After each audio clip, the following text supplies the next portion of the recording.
वाला आलिका व अस्हाबिका या सय्यदी या जद्दल हसन वल हुसैन। हज़रात गिरामी, अल्लाह ताला के फजल करम और उसके महबूब मुकर्रम सल्लल्लाहु अलैहि वसल्लम की चश्मे रहमत का सदका आज की ये मजलिस पाक हमें नसीब हुई। मजलिस दुआ, मजलिस ख़त्म शरीफ, हज़रत शहबाज चिश्त गौसे ज़मा सुल्तानुल आशिकीन पीर पठान हज़रत ख्वाजा मोहम्मद सुलेमान तौसवी रज़ी अल्लाह तआला अन्हु आज 7 सफ़रुल मुज़फ़्फ़र आपका यौम विसाल, यौम उर्स मुबारक है। अल्लाह रब्बुल इज़्ज़त हुज़ूर की आले पाक का सदका हम सब की हाज़िरी अपनी बारगाह में कबूल व मंजूर फरमाए। हज़रात गिरामी, सिलसिला आलिया चिश्तिया बहिश्तिया जिसका फैज़ तमाम ख्वाजा ख्वाजगां सुल्तानुल हिंद गरीब नवाज हज़रत ख्वाजा मोइनुद्दीन चिश्ती अजमेरी रज़ी अल्लाह तआला अन्हु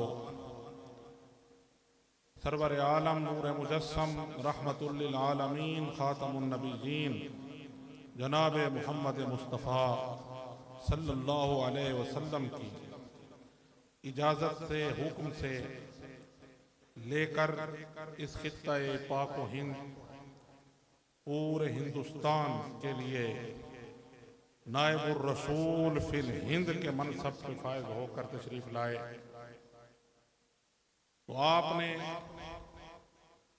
रसूलुल्लाह सल्लल्लाहु अलैहि वसल्लम के फैज़ान नबुव्वत को तकसीम करने के लिए वो शम्मा रोशन की कि फिर उससे चराग दर चराग जले और फैज़ान मुस्तफ़ा का नूर पूरे इस आलम में रोशन हुआ। खानकाही निज़ाम की बुनियाद पड़ी, जगह जगह सिलसिला आलिया चिश्तिया के चराग रोशन हुए और दीन इस्लाम फैला और इस शिर्किस्तान के अंदर तौहीद के नगमे छिरे, तौहीद के नगमे छिरे। ला इलाहा इल्लल्लाहु मुहम्मदुर रसूलुल्लाह की सदाएं आई।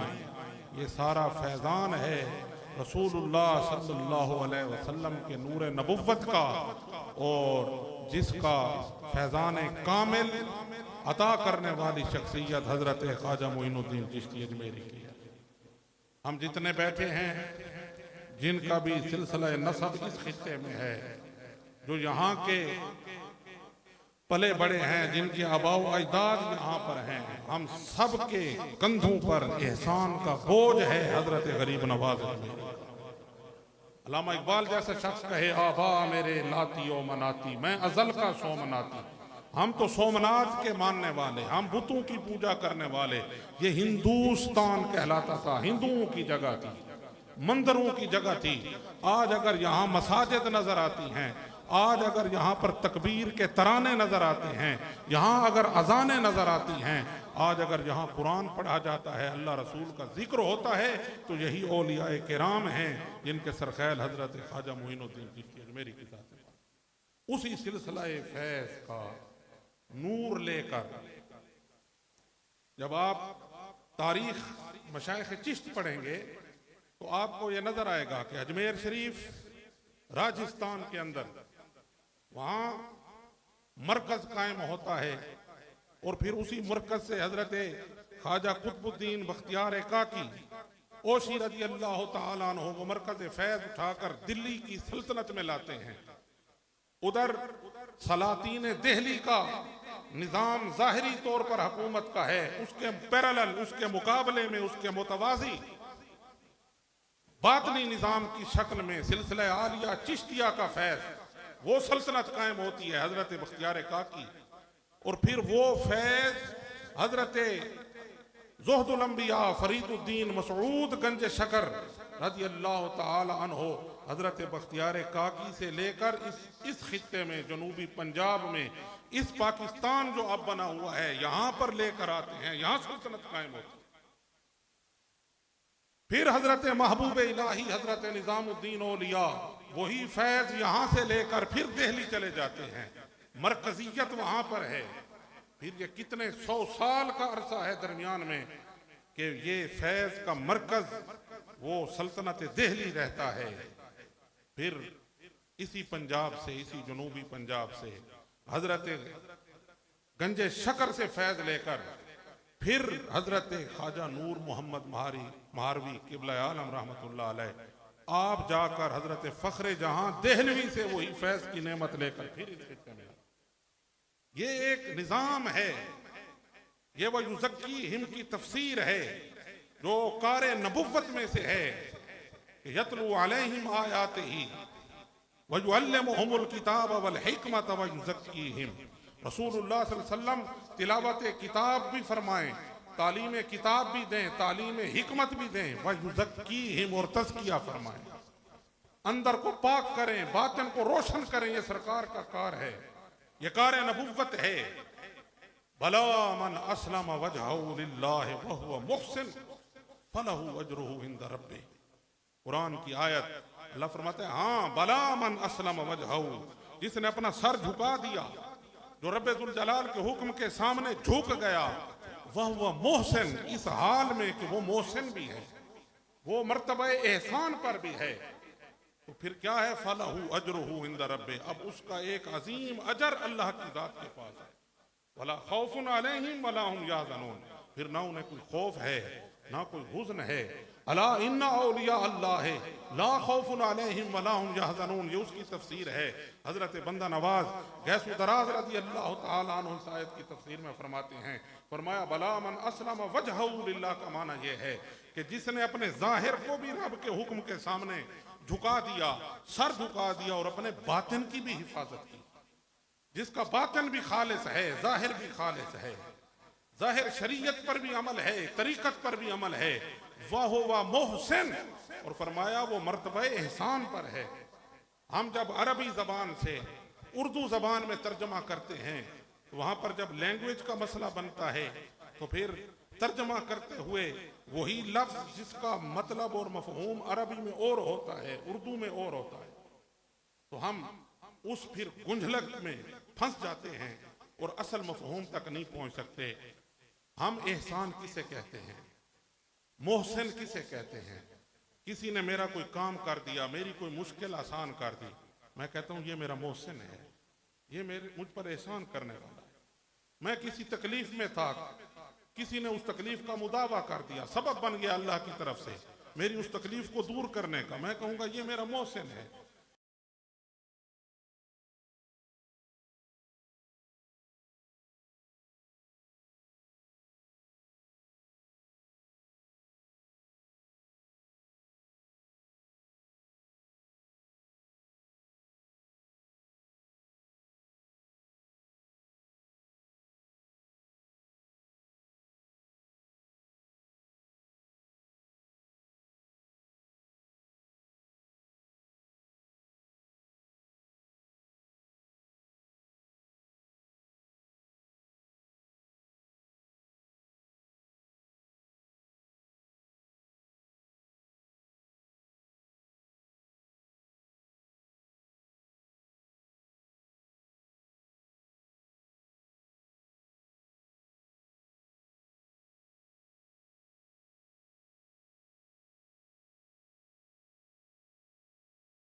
200-250 साल, 300 साल का अरसा गुजर जाए, 700 साल का अरसा गुजर जाए, 1000 साल का अरसा, सदियां गुजर जाएं, फिर वो दुनिया से चले जाएंगे, मैं उनकी महबूबियत को कायम रखता हूँ, उनके जिक्र को हमेशा के लिए आम कर देता हूँ।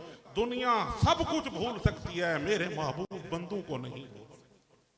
आप उन्हीं महबूब बंदों में से शहबाज चिश्त, जिनका लक़ब है कि हजरत क़िबला आलम नूर मोहम्मद महारवी रज़ी अल्लाह ताला अन्हो को हजरत फ़ख्र जहां देहलवी ने जब नेमत अता फरमाई, वो मकाम विलायत अता फरमाया, वो चिश्त की मरकजियत अता फरमाई, तो साथ ही फरमाया कि ऐ नूर मोहम्मद, ख्याल रखना तेरे हाथ में एक शहबाज आएगा जो मोइनुद्दीन चिश्ती के फैज़ को आम, जो सिलसिले आलिया चिश्तिया के फैज़ को आम करेगा, वो शहबाज आएगा। तो आप उस शहबाज को, वो शहबाज चिश्त कौन थे? वो हजरत ख्वाजा मोहम्मद सुलेमान तौसीफ़ी रज़ी अल्लाह ताला वो थे। हजरत क़िबला आलम महारवी के एक पीर भाई थे, वो भी हजरत फ़ख्र जहां देहलवी के खास मुरीद थे, नवाब थे, और हजरत क़िबला आलम महारवी के साथ उनका ताल्लुक था, राजदारी का ताल्लुक था। वो आए मिलने के लिए, तो हजरत महारवी ने इरशाद फरमाया कि रसूलुल्लाह सल्लल्लाहु अलैहि वसल्लम ने विलायत को आम करने के लिए, नूर नबुव्वत के फैज़ान को आम करने के लिए, क़यामत तक बातनी तौर पर रसूलुल्लाह के फैज़ान से औलिया को सैराब करने के लिए ताम मारिफत की देग हजरत जनाब हैदर कर्रार को अता, हजरत मौला अली ताजदार इकलीम विलायत बने, फरमाया ताम मारिफत की देग अता की गई, और हजरत जनाब हैदर कर्रार ने उस देग को तकसीम किया, इरफान मारिफत तकसीम की, और वो तकसीम होती होती वो हजरत गरीब नवाज अजमेरी को अता हो, फिर उसका फैज अता होता होता हजरत महबूब इलाही से होता हुआ हजरत नूर मोहम्मद महारवी फरमाते हैं फिर वो देग मुझे अता हो। अपने पीर भाई से फरमाते हैं मुझे वो देग अता हुई, वो मारिफत की देग जो हजरत जनाब हैदर कर्रार के फैज से आई। फरमाया मुझे मिली, मैंने उसे तकसीम किया, मैंने बहुत तकसीम किया, दिल खोल कर तकसीम किया, लेकिन मैं देख रहा हूं कि वो खत्म नहीं हुई, वो खत्म होने में ही नहीं आ रही। वो अली की देग है, वो अली से मारिफत का फैजान है, वो समंदर है, वो जितना तकसीम करो बढ़ता जा रहा है। तो उस पीर भाई ने पूछा राजदारी में, कहते हैं फिर आपके बाद वो देग किसको आता हो? तो आपने फरमाया मेरा दिल तो किसी और पे था, लेकिन उसका हुक्म है कि सुलेमान को दो, उसका हुक्म है सुलेमान को दो। तो फिर वो देख सुलेमान को अता हो। आप जब आते हैं हजरत क़िबला हजरत शाह सुलेमान तौसीफ़ी रहमतुल्लाह अलैह बहुत बड़े जय्यद आलिम और शरीयत ज़ाहिरा पर बहुत ज्यादा कारबान सख्ती से अमल करने वाले, लेकिन जब आए हजरत क़िबला आलम महारवी के पास तो वो फरमाते हैं ना कि जब सालिक नियत खालिस लेकर शेख के पास आता है तो अगर वो इल्म ज़ाहिरी में भी अबूर रखता है, अमले साले में भी, तो शैतान नफ्स उसके अंदर इल्म का भी गुरूर पैदा करने की कोशिश करता है, अमल का गुरूर पैदा करने की कोशिश करता है। वो इल्म और अमल का गुरूर लेकर जब शेख की बारगाह में आता है तो शेख का पहला काम क्या होता है? शेख उसके इल्म की भी नफी कर देता है, उसके अमल की भी नफी कर देता है। वो इल्म से भी खाली, अमल से भी खाली, वो निहत्था होकर, तही दामन होकर, खाली दामन होकर रह जाता है शेख की बारगाह में। और फिर जब इल्म का गुरूर भी खत्म, अमल का गुरूर भी खत्म, तो फिर उसे शेख क्या अता करता है? फिर उस गुरूर की जगह शेख कामिल उसे सुरूर इश्क अता करता है। फिर वो इश्क का सुरूर जब उसे नसीब होता है। हजरत गंजे शकर ने जब हजरत महबूब इलाही के सर के ऊपर कुलाह रखी, वो टोपी रखी, वो चहारपुर की टोपी वो रखी सर के ऊपर, और फरमाया ये इसको आम कपड़े की टोपी ना समझना। हज़रत गंज शकर ने फरमाया बाबा निजामुद्दीन इसे आम टोपी न समझना, ये तेरे सर पे जो मैं टोपी रख रहा हूँ, इस टोपी की सूरत में मैं तुझे 3 चीजें अता कर रहा हूँ। मैं तुझे इल्म भी अता कर रहा हूँ, मैं तुझे इश्क भी अता कर रहा हूँ, मैं तुझे इरफान भी अता कर रहा हूँ। ये इल्म, इश्क और इरफान ये नसीब होता है तो बंदा अल्लाह रब्बुल इज्जत की बारगाह में मकाम महबूबियत पाता है। हजरत ख्वाजा सुलेमान तोसवी जब आपकी बारगाह में आए, आप इरशाद फरमाते हैं कि बड़ा मुश्किल मरहला था, पठान हैं, नौजवान हैं और कोहिस्तानी हैं, पहाड़ी शख्स हैं, खाने पीने के भी शौकीन हैं, कड़ियल जवान हैं, और जब खानकाह में आते हैं महार शरीफ में तो फरमाया कि वहां पर लंगर का निजाम यह था कि जो दुर्वेश रहते थे, जो सालिकीन रहते थे, उनको मखसूस खाना मिलता था।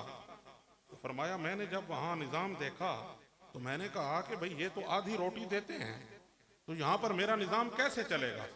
बहरहाल फरमाते हैं जब मैं हज़रत क़िबला आलम मारवी की बारगाह में गया तो मैं अभी खामोश ही बैठा था, अंदर से परेशान था कि मुझे अब यहाँ लंगर में ये छोटी मोटी रोटियाँ, ये दाल, ये खाना पड़ेगा, तो मैं पठान आदमी हूँ, मैं तो गोश्त खोर हूँ, मैं कैसे ये निज़ाम चलाऊँगा। फरमाते हैं हज़रत क़िबला आलम मारवी ने लांगरी को बुलाया, वो लांगरी आया तो आपने इरशाद फरमाया ये मेरा खास आदमी है, इसका खास ख्याल रखना, ये मेरा खास आदमी है, इसका खास ख्याल रखना। हजरत शाह सुलेमान तौसी फरमाते हैं मैं बड़ा खुश हो गया, मैंने कहा कि अब मेरा खास ख्याल रखा जाएगा। फरमाते अगले दिन सुबह जब मैं गया तो वहाँ पराठे पक रहे थे और मैंने कहा कि ये तो यकीनन मेरे लिए ही पक रहे हैं, क्योंकि कहा गया है कि इसका खास ख्याल रखना। कहते हैं मैंने पराठे की तरफ हाथ बढ़ाया तो उस लांगरी ने मुझे ऐसी घूर के जहर आलूद आंखों से देखा कि मैं सहम गया। उन्होंने कहा उधर बैठ। अब मैं हैरान कि मेरा तो खास ख्याल रखना है। उसने सारे दुर्वेशों को बुलाया, सबको पराठे दिए और रात की सूखी बची हुई रोटी के जो चंद टुकड़े पड़े थे, मुझे कहता है रुहेला ये उठा और जा, ये खाने हैं तो ये खा। कहता है मैं फिर समझा कि ये खास ख्याल रखने का मतलब क्या है, ये खास ख्याल रखने का मतलब क्या है। फरमाया शाम के वक्त सख्त सर्दी थी, सबको कंबल दिए गए, सबको चादरें दी गई, सबको बिस्तरे दिए गए। जब मैं गया तो मुझे कहता है कि भाई जो कुछ लंगर में था वो तो तकसीम हो गया है, अब सर्दी है, बस यहीं रात गुजार मस्जिद में। कहते हैं सारी रात कांपते हुए गुजारी, कई दिन इसी हाल में गुजरे, उधर भूख है, उधर सर्दी है, उधर मुश्किल है, सारी रात ऐसे ही गुजारी। फिर किसी वक्त ख्याल आता यहाँ कैसा मेरा गुजारा चलेगा, लेकिन जब सुबह उठता शेख के चेहरे को देखता सारी कुल्फतें भूल, सारी मुसीबतें। जदों इश्क फरीद उस्ताद थिया, जदों इश्क फरीद उस्ताद थिया, सब इल्मो अमल बर्बाद थिया, पर हजरत दिल आबाद थिया। शाद बाशे इश्के खुश सौदाए माँ, इल्म भी गया, अमल भी गया, मिला क्या, इश्क मिला। मौलाना रूम फरमाते हैं शाद बाशे इश्क खुश सौदाए माँ, है तबीबे जुमला इल्लत हाय माँ। फरमाया ये जो इश्क है ये हर बीमारी का इलाज है, ये नखवतो नामूस को, तअस्सुब को, हमीयत को और अनापरस्ती को और हसद को, बुग़्ज़ को, कीने को, ये जितनी भी तकब्बुर को, जितनी भी बातनी अमराज हैं, ये दुनिया के डॉक्टरों से दवाएं नहीं लेनी। फरमाया ये दुनिया के डॉक्टरों का काम नहीं है, ये अल्लाह वालों का काम है। जब इनके कदमों में आकर झुकोगे अल्लाह रब्बुल इज्जत तुम्हें शिफाए बातिनी अता। सेहते ई हिस्बे जोए दज तबीब,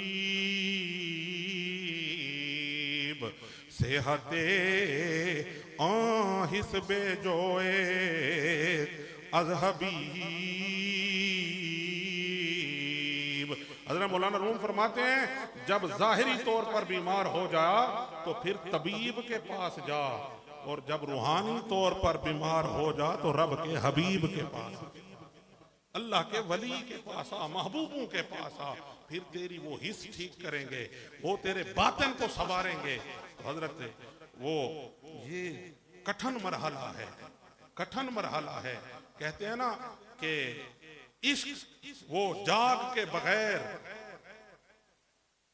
घी नहीं मिलता, जाग लगानी पड़ती है, दूध को जाग लगानी पड़ती है, दही बनती है, फिर दही को फेंटना पड़ता है, रिड़कना पड़ता है, तब जाके उससे मक्खन निकलता है।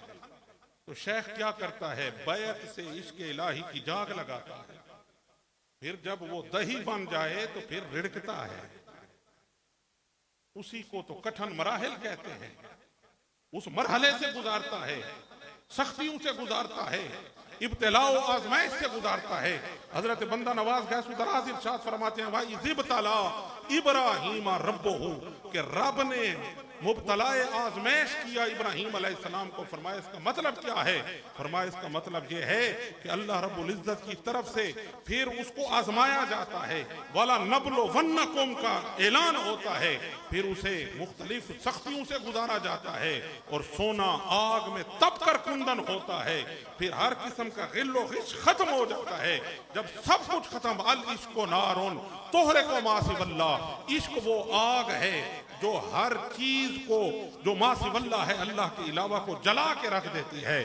तो फिर उस वही सुलेमान तौसवी है, जब इश्क की आग लगी तो फिर जब सिमा होता था तो वजद में आते थे, फिर वो इश्क की आग महसूस करते थे। किसी ने आकर पूछा आप कवाली क्यों सुनते हैं, ये सिमा क्यों सुनते हैं? आपने इरशाद फरमाया हमारा सिलसिला आलिया चिश्तिया है, इसकी एक खास निस्बत इश्किया है, ये इश्क वाला है। और फरमाया जब सिमा होता है ना तो उसमें इश्क में जिस तरह जलती आग पे मट्टी का तेल डाला जाए तो वो और जलती है। फरमाया जब अल्लाह का वली कवाली सुनता है, सिमा सुनता है, तो उसके अंदर जो इश्क की आग लगी है वो और ज्यादा भड़कती है, और ज्यादा जलती है, और फिर वो और ज्यादा अल्लाह के इश्क में मजे लेते। 29 मुहर्रम उल हराम को आपकी सेहत मुबारक वो थोड़ी सी अलील होती है, और आपकी जबान पर एक शेर आता है कि आहन आहन के बा पारिस आशनाश। पारिस उस पत्थर को कहते हैं जिसके बारे में कहा जाता है कि अगर उसके साथ लोहे को रगड़ा जाए तो लोहा सोना बन जाता है। हजरत सुलेमान तौसवी फरमाते हैं आहन के बा पारिस आशनाश बिल आखिर सूरत तिलाश, जब लोहे को पारिस मिल जाए तो वो पारिस जो होता है वो उस लोहे को सोना बना देता है, सूरत तिला बना देता है, सोना बन जाता है। ये शेर पढ़ते रहे, इशारा इस तरफ था कि सिलसिले आलिया चिश्तिया की नेमत मिली, निस्बत मोइनी मिली, हजरत गरीब नवाज का फैज मिला। मैं आहन था, मैं एक कोहिस्तानी, मैं एक पहाड़ी आम इंसान था। आहन के बापारिस आशना शुद, जब शेख कामिल से आके मिला बिल आखिर सूरत तिलाशुद, तो मैं आम इंसान से शाह सुलेमान बन गया। ये शेर पढ़ते रहे। 7 सफरुल मुजफ्फर, यही 6 सफरुल मुजफ्फर बुध का दिन था, और 7 सफरुल मुजफ्फर जुमेरात का दिन था। बुध और जुमेरात के दरमियान यही शेर पढ़ते रहे, और सुबह के वक्त फिर आपने अल्लाह की बारगाह में हाजिरी दी और जान में अफरीन के हवाले कर दी। जुमे की रात को आपका जनाजा हुआ, और इस मकाम पर जहां आपका रोजा मुकद्दसा है आप मदफून हुए। ये वो हस्तियां हैं जो दुनिया में अल्लाह को राजी कर गए, अल्लाह को याद करके मकाम महबूबियत पा गए, मर्तबा एहसान पर फायज हुए। इनका जिक्र जो है अल्लाह रब्बुल इज्जत ने आम करना है। ये सिलसिला फैज ये हमेशा जारी रहेगा। हज़रत क़िबला आलम सैयदना पीर मेहर अली शाह क़ुद्दस सिरुल अज़ीज़ ने इरशाद फरमाया, ये सिलसिला सिलसिला मोहब्बत है, इसलिए सिलसिला चिश्तिया का फैज ये क़यामत तक जारी और सारी रहेगा। खुदा आबाद रखे इन आस्तानों को कि ये मैखाना है मोहम्मदी हैं, जहाँ से मोहम्मद मुस्तफ़ा की शराब उल्फत नसीब होती है। अल्लाह रब्बुल इज़्ज़त इन माखानों को आबाद व शाद रखे और खुदा रहमत कुनत आशिकान पाक तीनत रा वाखिर दावाना अल्हम्दुलिल्लाहि रब्बिल